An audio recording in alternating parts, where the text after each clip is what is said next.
if you want to tune into the live portion, you can do that to see where we're at or see what's going on or see if anybody else is watching us. Totally up to you. I have no idea. I'll post it on Facebook. It would be about 7. I have no idea what time it actually is. 72 pages of notes. Whew, it's a lot to cover in an hour. Wait. Okay, give or take. Anyway, so we should probably pray, especially since we're. Dear Father, we thank you for this time this evening. We thank you for the opportunity to share,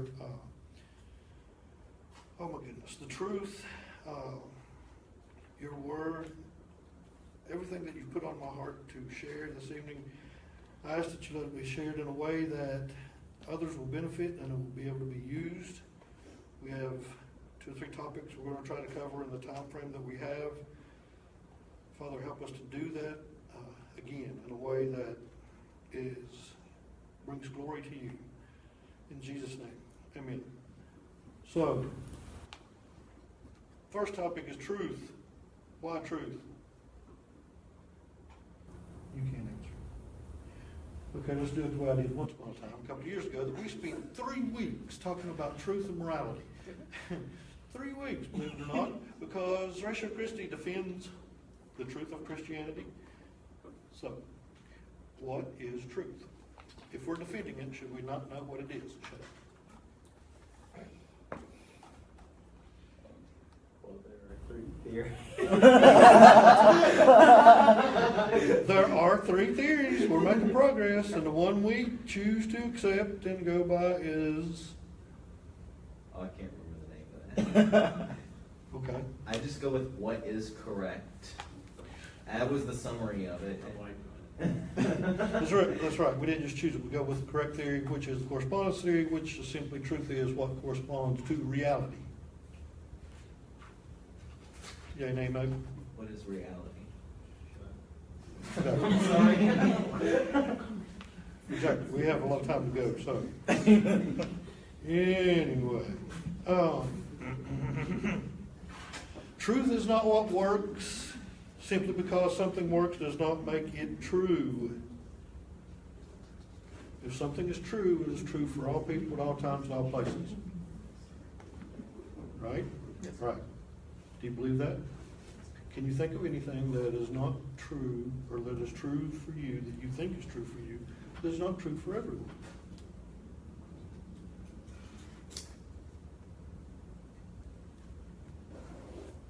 Let's start. I don't know where to start with that one. Torturing babies for fun is wrong. Well, Is it that could true? be not. Is that true? Because we're going into morality shortly thereafter from truth. If Christianity is the truth, why would we follow it? Because faith is the things we hope for, but the evidence of things we've not seen. Right? Right. Whatever. 22 people and nobody has a comment. Except Isaac. Never mind, we'll have comments now. What about the idea that Christianity is a bedrock of society? So even if it's not true, we need to keep following it because it's got Western society this far, and why stop now? What about it? I don't know. I'm just trying to get controversial, bring some discussion into I'm the this. teacher. I can bring the controversy and stir the pot. So, how do you think that Western society is based on truth or Christianity? Either or. Well, what I'm saying is, and this idea has been something that's going around recently, is that Christianity has been something that, whether it's true or not, has been good for Western society, so we need to hold on to it for According to whom? expediency's sake. I don't know. Anyway, all right Just then. presenting a counter argument. Thanks, we appreciated that. You're welcome. I'm not real sure where you were going. I don't know how you would give Christianity being good for Western society, because a lot of people will argue that religions are bad for society as a whole. Yeah. So, what would make Christianity different? Why would you follow something if it wasn't true? I mean, that it brought the advancement of science and culture and whatnot, and equal rights and stuff like that. Rights. Yeah. You really don't want to go there I've tonight. got I've Yeah. got one on rights. There's plenty of, I mean, there's plenty of answers to this. I'm just kind of spitballing here. People who are religious live longer. No, that's not just a made-up statement, that is a scientific, several studies have demonstrated people who are religious live longer. Married men live longer. Just because it's a scientific study, does that make it true? Just because a study shows something, does that make it true? There's a difference between being religious and having a personal relationship with God. No. Just because a study or whatever shows something to appear Christians live longer, would obviously be that type of study. Married men live longer. Are those truth statements? Correlations aren't the same as cause and effect. This is for y'all. Okay, I do have a question though. So in sociology, people say we create our own reality. So That's why sociology is a humanities that nobody takes except those who just want take basket weaving. No one will ever watch Facebook Live on our Facebook page again, but hey, that's it. All right, let me go through these questions, answers, I guess we'll play on the way. Truth is not that which was intended. Sincere people are often sincerely wrong. Truth is not what is comprehensive. One can have a comprehensive view of what is false, or superficial or an incomplete view of what is true. Truth is not what is existentially relevant. Truth about life will be relevant to life, but not everything relevant to one's life will be true. Truth is not what feels good. Even if truth makes us feel good, at least in the long run. Except what? I said that's like what me and Isaac were hitting on. It's Yeah. like, The nature of truth does not depend on the result of the truth. There's one reality which statements or ideas must conform in order to be regarded as true. You can talk about the natural law theory and all that wonderful stuff. But why do I, man, you walk up close to the camera and throw those all kinds of things to you.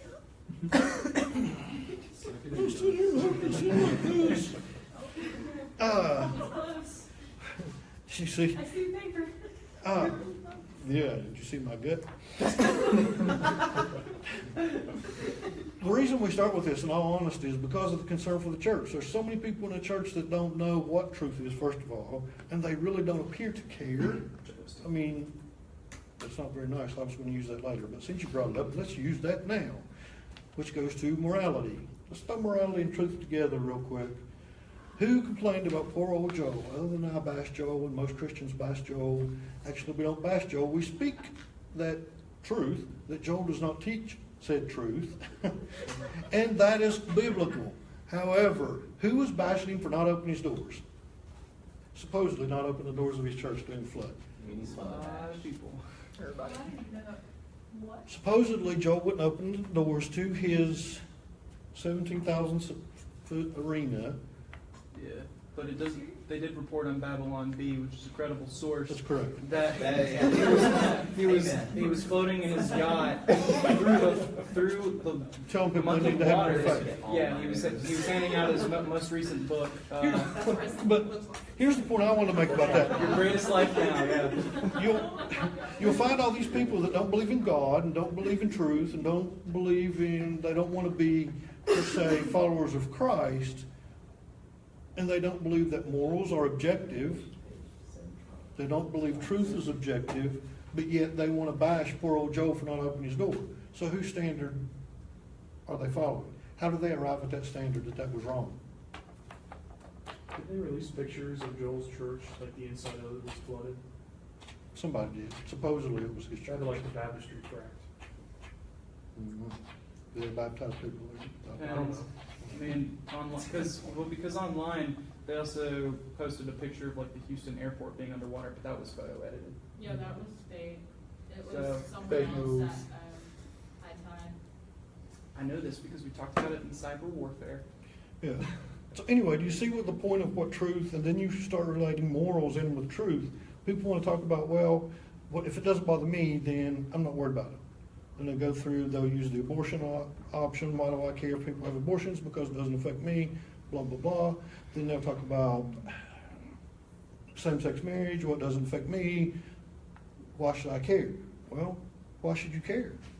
If morals are subjective, meaning that morals, something could be right for you and wrong for me, or vice versa, or just like with truth, something could be true for you and not for me, what kind of world does that create? People don't think about these things, for the most part. I've seen so many people that profess to be followers say, well, you know, why does abortion have anything to do with me? Why should I care? It doesn't bother me. Why should we care? Because it's legalized infanticide, and that bothers me because we make the same mistakes as other countries before that we rightly condemn today. It's not legal in Mexico. That's good. Who's right, us or them? They are, Based on? based on objective moral standards given by a transcendent being. By a transcendent being. Based on human rights, which is a Human- fun Unless subject. humans are equal, we don't have rights.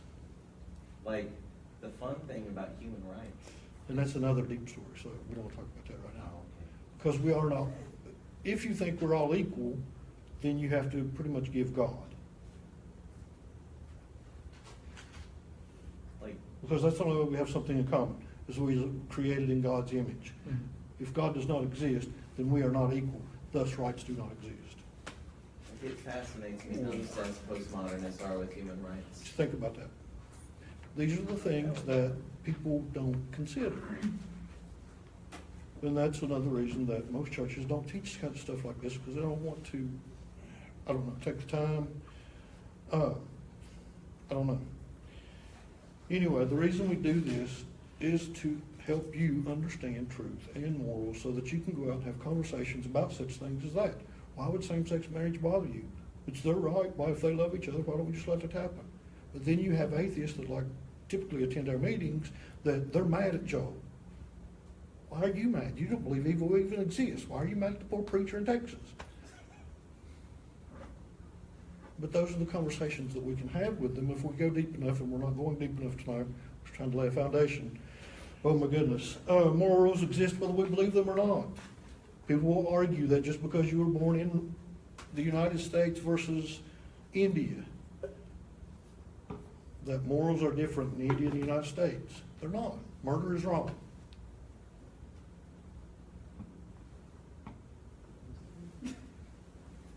We're basing it on the standard everyday definition of murder. 3 weeks, I'm telling you, we spent on murder is wrong. Torturing babies for fun is wrong. I would hope we all agree on that one, because we're not going to spend the next hour defining murder. Just like the abortion debate. I think Wait, we predicted 3 weeks. I do too. I do too. I really enjoyed it. I just didn't expect it to go as long as it did. That's just like, for example, just like the abortion debate. It gets to the extent of, okay, science says that that fertilization, it becomes a human. Fantastic. Now, what's the problem? If they say it's a human, it's not a person. So now we're deciding which is human, which is person, and at what time we can eliminate a person. Well, from there they take it and they say, they being the pro-choice, they say that, well, it can't be a person until it's able to live on its own, a certain IQ, they have all these stipulations of what makes a person. Okay, well, what about the 90-year-old that's laying in a bed that does not have any IQ, that cannot function without a machine or someone else? Why not kill the old person? Let the baby live, if we're basing it on that. See, this is where morality and truth comes into play, and it means so much to the Christian, especially to Christianity. If we're professing to have the only truth, then we should probably A, know what truth is, and B, be able to have a conversation about it. Instead of just going out and saying, well, and this is why Christianity gets a bad name, is because we're the ones that supposedly, well, they're making all these rules and they don't want to be loving and kind like Jesus was and all this other stuff. I'm sorry. We're the ones that are supposed to be setting the standard. Instead, we're letting society dictate the standard to us. You know, if we go with morality, for example, back to morality again, that murder is wrong. Well, Jeffrey Dahmer probably didn't think so. You know who Jeffrey Dahmer was? His neighbor, on the other hand, probably thought it was pretty bad, since he chopped him up and ate him. Jeffrey chopped his neighbor up. But in the same sense, a lot of people will argue about rights, but yet they want to push the evolutionary model. And if we're all equal, if we're all just matter and all these other wonderful concepts, then us and animals are all the same.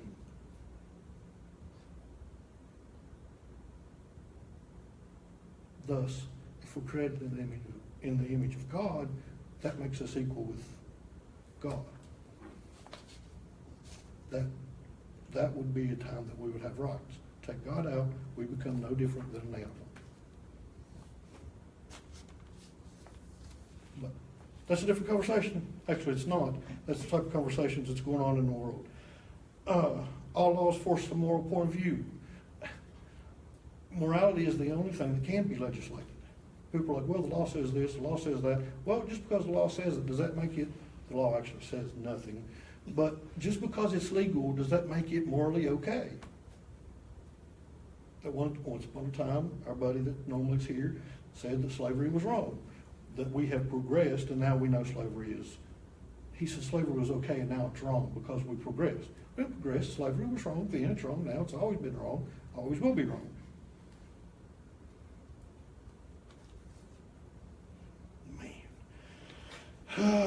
Everybody has a moral point of view. Some people may think torturing babies for fun is okay. And if you go with a subjective morality, then who are you to say otherwise? It's like the world would become chaos.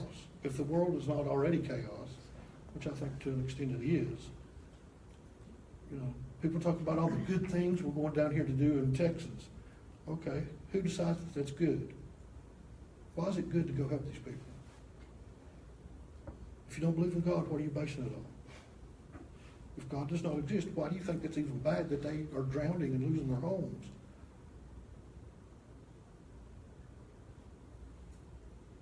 Most people believe in God. And it's not to say that people that do not follow Christ, that are not Christ followers, cannot be good. Sure they can. There's a lot of good people. That's one of my big arguments about all the feel-good stuff that I talk about. Sorry. But doing all the feel-good stuff that your typical churches do, that's fantastic. We should do things like that. We should take care of our own first, according to the book that we so believe. And then after that, then we take care of others. But we also should know why and what we believe. There's no morally neutral ground. It's up to you, but that isn't neutral. Tolerance is not a neutral position. And we hear that all the time. And how many times have you heard your good Christian friend, brother, sister in Christ say, judge not?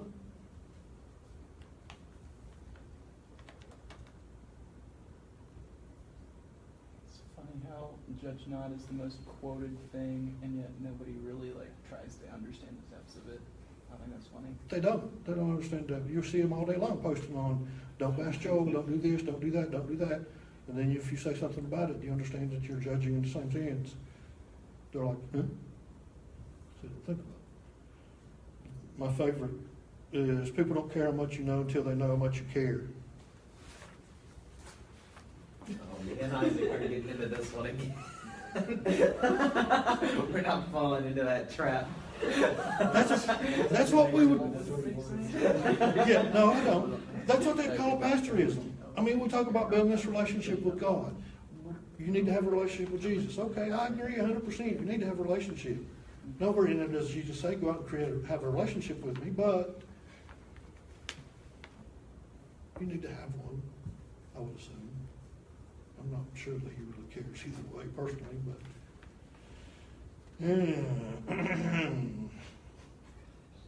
Sociopath. A person with no conscience, person goes by own rules. That's the person that says that everything's all right as long as it doesn't bother me. So it can be true for you, wrong for you, right for you, wrong for you, right for you, until you jump in front of them in line, and then they get upset with you. Or you punch them in the head, whichever. And then they're mad. They go by their own rules. I was one of those people. I didn't care what anybody thought. I did what I wanted to do. Did I obey the law? No. I've been known to drive with a bat in the back of my truck to go out and hurt someone after consuming a few adult beverages. Did I care? No. But that's what happens. People have the false impression that individuals, the human race as a whole, are good. Why would you think somebody's good? I mean, then it goes, the thought process goes from there. They think they're good. We think other individuals are good, that we live for what is best for society. I didn't, and I'm pretty sure that those that aren't Christians don't either. They live what's best for themselves. But I really couldn't care less if my neighbor's house gets repoed and it burns. I'll feel pity for him before I was saved. That's a piece of property I can buy at a cheap price. I mean, if you really think human beings are good, then... And not just because the Bible says we're all sinful. I mean, yeah, it says that. And we are. So I'm not sure how we get that human beings are good. Saying there are pieces of property I can buy for a cheap price. These in order for you. That's right, that'll need to be. So, there's a really quick overview of truth and moral relativism. Truth is true for everybody, everyone, at all places, at all times. Morality, morals are objective for all people, at all places, at all times. What about cannibals that eat each other? No. They still know that it's wrong. The Bible says so, if nothing else. If that's the only thing you can come up with, then go with that. Culture does not matter. It does not matter about culture.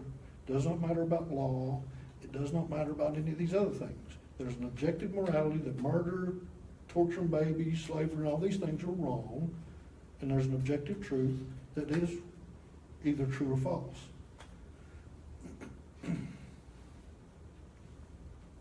Questions, comments?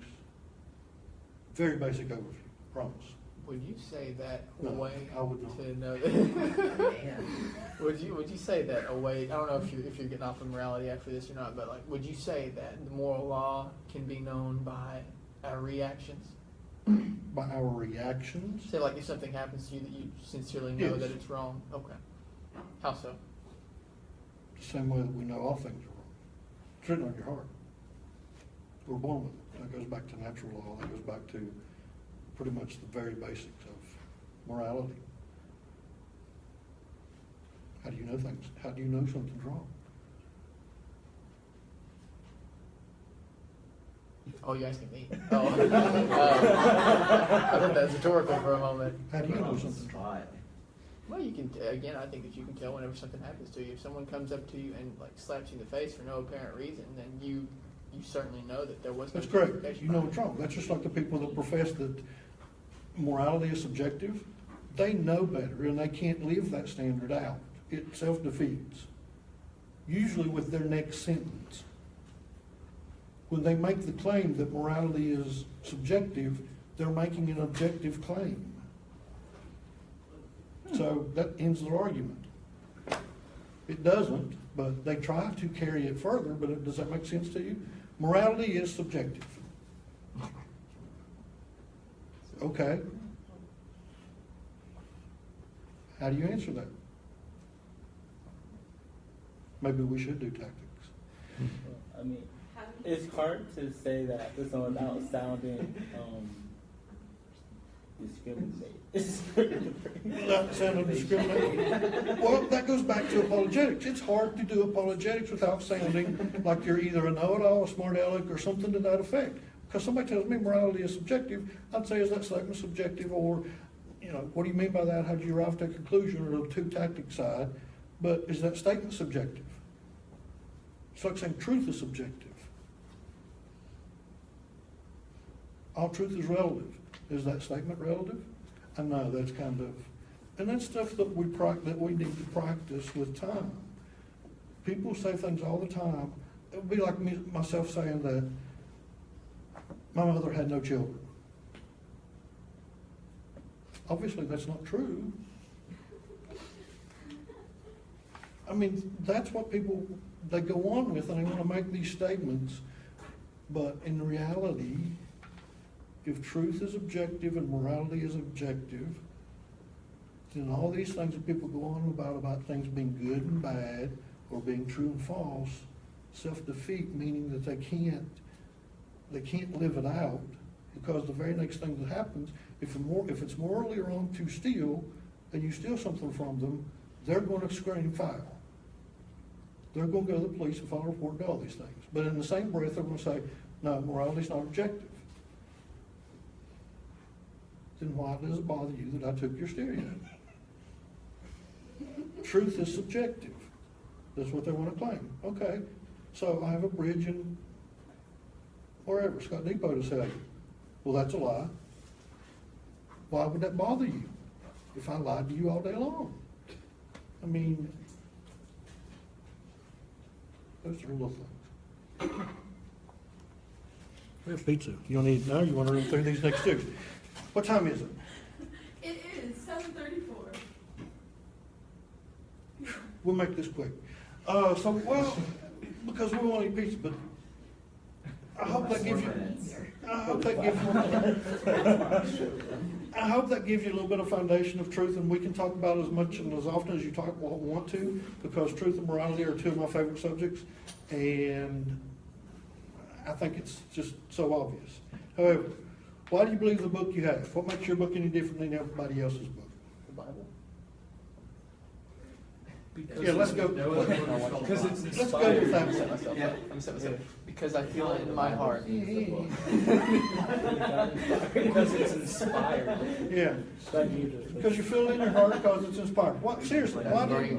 It has more There's a lot copies of than any evidence other. behind it, like, not even like theological, like, whatever, but like, there's like a lot of like, there's a lot of like historical evidence that like backs up, like, yeah, like, people may not be Christians, but like, some of like the most like more known like atheists, like, have even said like sometimes in the Bible, like, most of like what happened in the Bible like has been somewhat proven, like, historically. So like, Okay. that's. I like I feel in my heart, so we're. I also feel like it's No, also but I'm saying, you're on the right track. Here's one thing I ask that you try really hard not to do. One word, and this is like God telling Adam and Eve, no, it's not. Anyway, one word try not to use when you're doing apologetics is prove. We can't prove he exists or he does not exist, or any of this is what we're saying. We're basing it on evidence, reason, philosophy, scientific, archaeology, history, such things as that. So try to avoid that if all possible. You're on the right track. There's just a lot of evidence historically. And the person that's talking to you would say, what do you mean by that? Or Please what don't ask kind of them, history? I don't know. Ask them. They know more. You ask me how I know he lives. He lives within my heart. COVID, no, really helps. All right. To save time, I'm going to just cut to the chase as far as the Bible. If you want to have a conversation with somebody about the reliability of the Bible, I've been doing this forever, and this is the most direct and easy point to have that conversation. Is everyone going to accept this when you present it to them? If they say, what makes your book different? Or why do you believe your book over any other book? You can say, yes, I do, A, because it's true. We know, be like, Myths and Fables, blah, blah, blah. Twice. Please help me stop saying blah, blah, blah.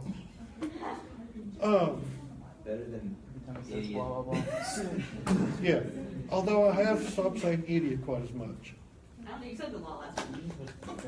Yeah, it was first week, give him a little I was bit. gonna say, yeah, let me get a little bit more comfortable. Anyway. Stupid stuff. Dude, how about this? I know your punishment for blah blah blah. Every time you say it, I get to give you a hug. Let's stop that.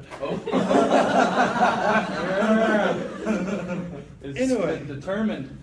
Somebody asks you why you believe the book, believe your book, believe the Bible, what makes it different, anything related to that, just remember MAPS.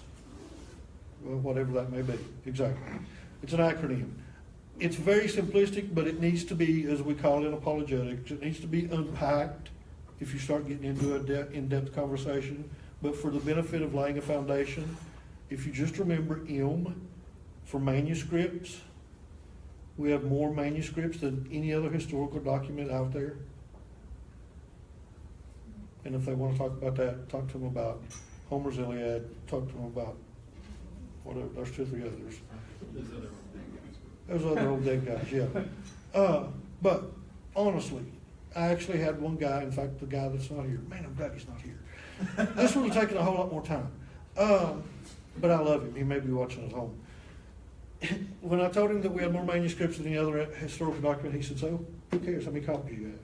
At that point, I just want to get up and walk off. Copies matter, I promise you, if you're looking at historical documents. And when you're talking about the Bible and you're talking to someone why you believe it, you're not trying to establish that it's inspired or it's divine or it's without error. All you're trying to do is establish with them the historical reliability. If you get that part, you get truth established, that they accept its objective, you get reliability of the Bible established. It's like the New Testament. If you convince them of the New Testament, the Old automatically gets thrown in. I don't know that I agree with that, but people say that. Frank Turk agrees. I know he agrees. I think that the Old Testament, because we have the Dead Sea Scrolls, is pretty much confirmation. And if you believe in Jesus, Jesus quoted from the Old Testament, so that's a pretty solid source for me. But not everybody goes there. Yes, maps. Go ahead. Could you go into more about the manuscripts, No. about why, Mr. Mays? What? If you could Mr. go, Mays. Could you go into more about why having so many manuscripts matters and how that reflects the original writing? Because if we had no copies, we still have 99.5% of it by other writings of the church fathers. So we know the New Testament is accurate. However, manuscript copies mean that it solidifies each other. They confirm each other. The more you have, the better it may be. If you get it, like we have over 6,000 manuscripts, 5,600 and some, that shows that they're all saying the same thing over and over. When you start getting into textual criticism and you're looking at such things as that, then that comes into play with any historical document. That makes it more, it solidifies your evidence that people were writing this and it was written by different sources, 1,400 miles apart, 2,000 years ago, and all of them match. Well, there's contradictions in the Bible. No, there's not. If you read well, people go on with that nonsense all the time. If you read something and you feel like it's a contradiction, or somebody tells you that there's a contradiction, either A, you read it wrong, or B, you're interpreting it wrong. They, on the other hand, have no idea if there's a contradiction. They'll say all kinds of things, that God was mean and he killed babies. So that makes it okay to kill babies now. Oh, okay. Context. You have to have a little bit of context in there. Okay, I've come across the question before that when you said that Jesus quoted the Old Testament, so that's more than enough for you to believe in the Old Testament. I agree with that, but some people will say, well, whenever the New Testament quotes the Old Testament, it isn't exactly line for line. How would you respond to that? Oh, please. Yeah. It may not be line for line. So, I mean, the Bible has over 600, the New Testament has over 600,000 variants. Mm-hmm. Variants being somebody left off an E of TH. Every time that E's been left off, that's a variant. There's only 180-some thousand words in the New Testament alone. So stuff like that, well, Jesus said in Matthew 22:37, love God with all your heart, soul, and mind. Well, but if you go back to Deuteronomy 6, he said, love God with all your heart, soul, strength, and mind. Or he left mind out. Yeah, well, But another real quick answer is that thank God. the New Testament authors in general didn't quote from your Old Testament. Okay, so you have your Old Testament comes from a group of Hebrew manuscripts that supposedly was close to the original Hebrew. but before, you know, the New Testament was written in Greek, right? Yeah. Because that's what people read at the time of Jesus. So that means that the Hebrew Old Testament, people couldn't, like people, even Jews could not read the Old Testament in the time of Jesus. So what they do, they translated the Old Testament into Greek. So Jesus and a lot of the New Testament writers are not quoting the Hebrew Old Testament, they're quoting the Greek translation of it. And you know that anytime you get translation, you're going to get slight differences. So because your Old Testament comes from Hebrew, his came from Greek, you get a lot of differences that are accounted for just by that alone. Okay. Which goes on along with, people say, why should I believe your book? Because it's been translated over and over and over and over and over. Really? Do you read the newspaper? Most people don't nowadays, but if you do. So did you get the original? No. But you believe what you read today? Yeah. That's just an excuse, I'm telling you. I mean, anything, you don't read anything original. That's not original. It's been copied 100 times. I mean, think about it. The books you read in school, are they originals? Well, but in all seriousness, people go on with about, well, it's been copied over and over and over. Okay, this goes back to tactics. This goes back to tactics. And what do you mean by that? They'll say, well, I don't believe it because it's been copied over and over and over. All right. Well, how did you arrive at that conclusion? Why do you feel that way? Ask them questions, because they will self-defeat. There's no way around it. There's a whole lot more on the Bible. Oh yeah, archaeology, maps, manuscripts. Keep that thought in mind. Archaeology. We have tons of archaeological evidence. I had it in the notes, but I'm not going into it. Over 365 prophecies fulfilled. That's huge. Unlike Benny Hinn and John Hagee and all these people. 365 what? 365, I think it's actually 367 prophecies have been fulfilled. Okay, gotcha. You talked to me. But in today's world, if you miss one, it's not a big deal. In the Old Testament, if they missed one, they were assigned a death penalty of stoning. They were killed. Thus, our prophecies actually carry a little bit of weight. Did I say Perry Stone? I always want to get him in there so everybody knows. John Hagee's had 4 blood moons 14 times and he's still selling books. Hey, you just got the math wrong. Give him a break. Yeah. Please don't go out trying to predict it in the world. Jesus didn't know, and only God knows. Isn't Jesus God? Yes. Oh. Yes. So There's we've a can of covered. beans. So we've covered manuscripts, archaeology, prophecy, secular sources. Josephus. People argue with you over Josephus. Move on. Tacitus, Lucian, Pliny the Younger. Right there's 4 off the top of my head that we have secular sources that had nothing to do with any of it. And like I told John earlier, we can compile the entire Bible, say that twice, simply by the writings of the church fathers. 99.5% of it with no manuscripts, no archaeology, no prophecy, no secular sources. Something makes me think the church fathers like the Bible. Yeah, they were biased. People don't want to believe the Bible because they're biased, and obviously they're biased. Why would they not be? If I was writing for a Muslim magazine, I would be biased towards Muslims.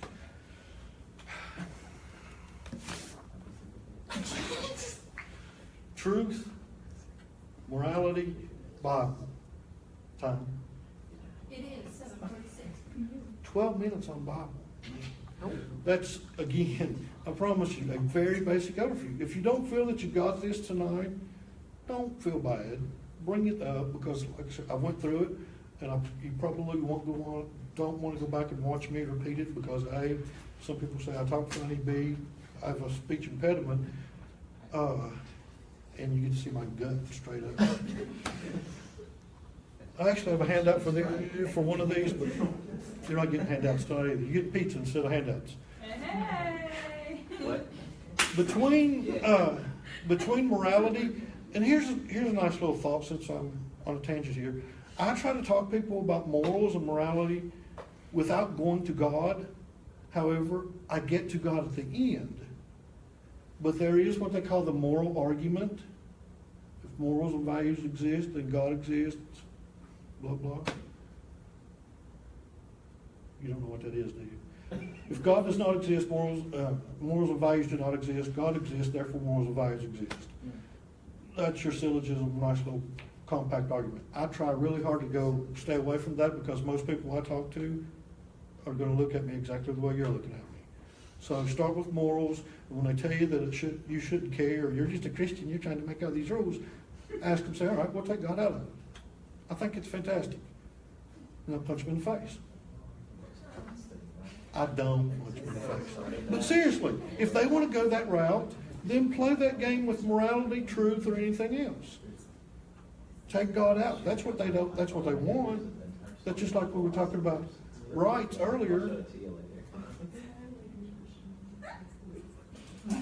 Steve. You said that we have no morals and we can do whatever we want, right? That's right. No more. This is subjective morality. I'm thinking it's simple. This is the best way, I think, as far as the resurrection goes. Because if the resurrection did not happen, Christianity is a waste of time and we need to go home and just eat pizza. If you prove the Bible's right, then that proves the resurrection was right too. Because We can't prove anything. Again, and I don't mean that being. If you can show the Bible to be reality, Yeah. does the resurrection get thrown in? Yeah. Not necessarily. Okay. You would think Well, if the logically, resurrection is right, the Bible's right. yes. Okay. Yes. Okay.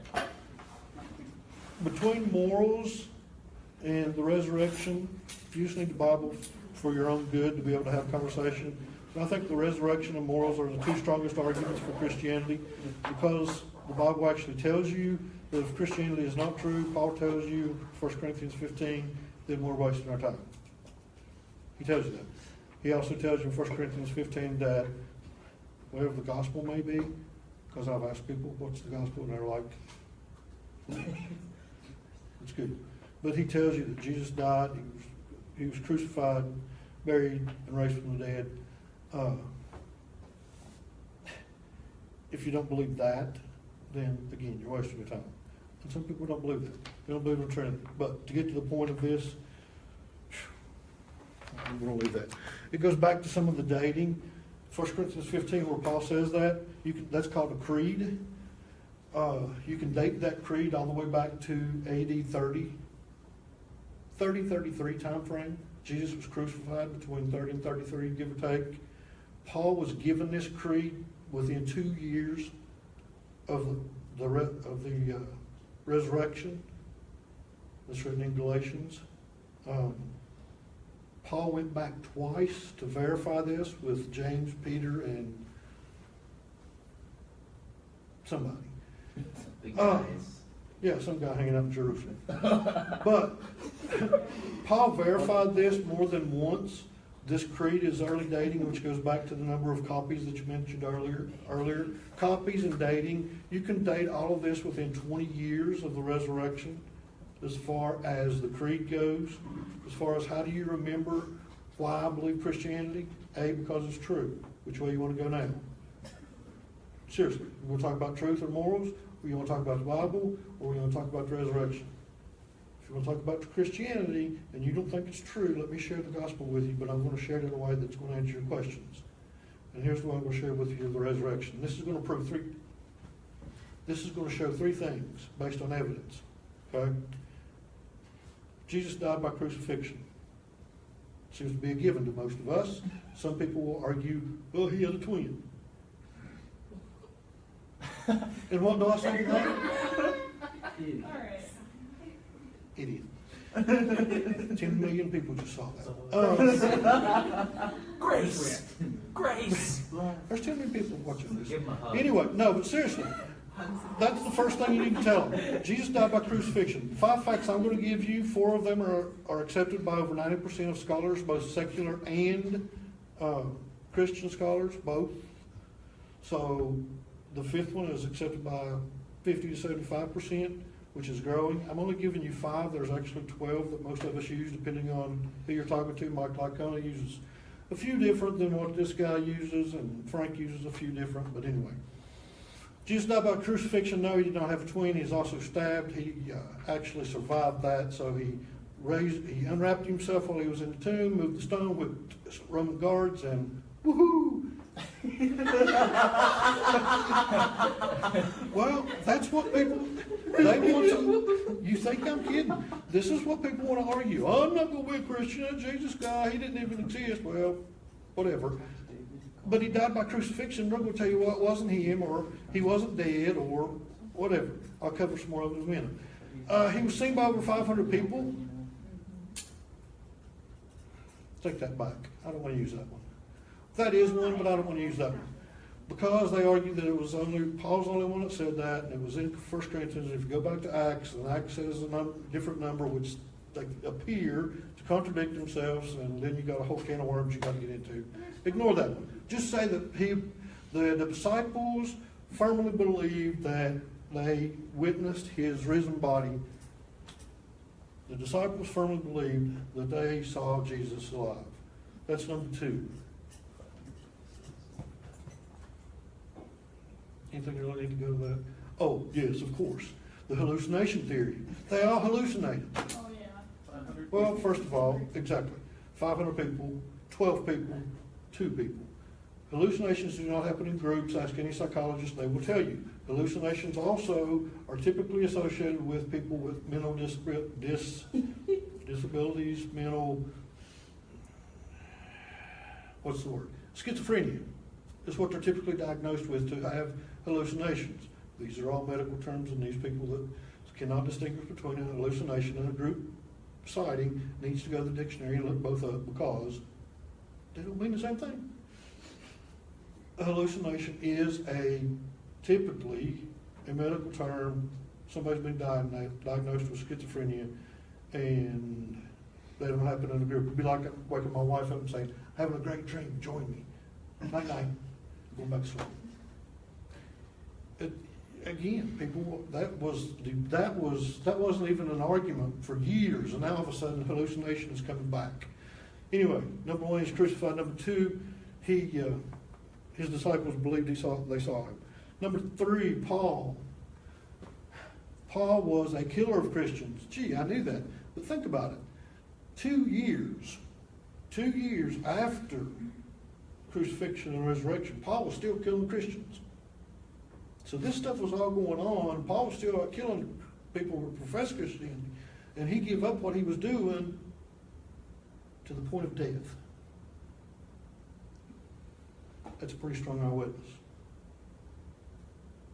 accepted by 90% of people. I mean, why would he quit? He had it made. Paul was highly intelligent. He was highly trained. He had whatever he wanted. I mean, he tells you in Philippians 4:13, he could do all things through Christ who strengthened him. He had it made. Because where 2 or more are gathered, he's among you. But not at any other time. Jesus, that's right. He's not here. By yourself. If you're driving down the road alone and you hit a semi head on, I hate that for you. If you'd had somebody to call you. Number 4 is James, Jesus' brother. He lived with him. Jesus come through and said, "Hey, bro, I'm God." And his brother was like, "No." Well, he says that he saw him to the point of death. So you've got Paul and James both being skeptics, to say the least, both converted. So we think they take them as pretty strong eyewitnesses. The last one is the empty tomb. I think what do you say? The tomb was empty. We're in Jerusalem, hundreds of thousands of people. Go get a body. It stops Christianity in its tracks. That's all you do. Why would they pay the Roman soldiers to lie? Because it was empty. I mean, it's common sense. Well, they didn't know where he was buried. Sure they didn't. All these people that are in one city don't know where they took one body. I'm sorry. The disciples stole the body. Yeah, that's right. The disciples stole the body. What are they going to do with it?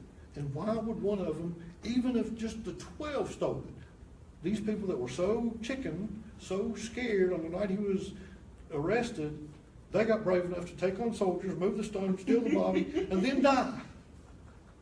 That doesn't even make sense. The Roman soldiers started body. Really?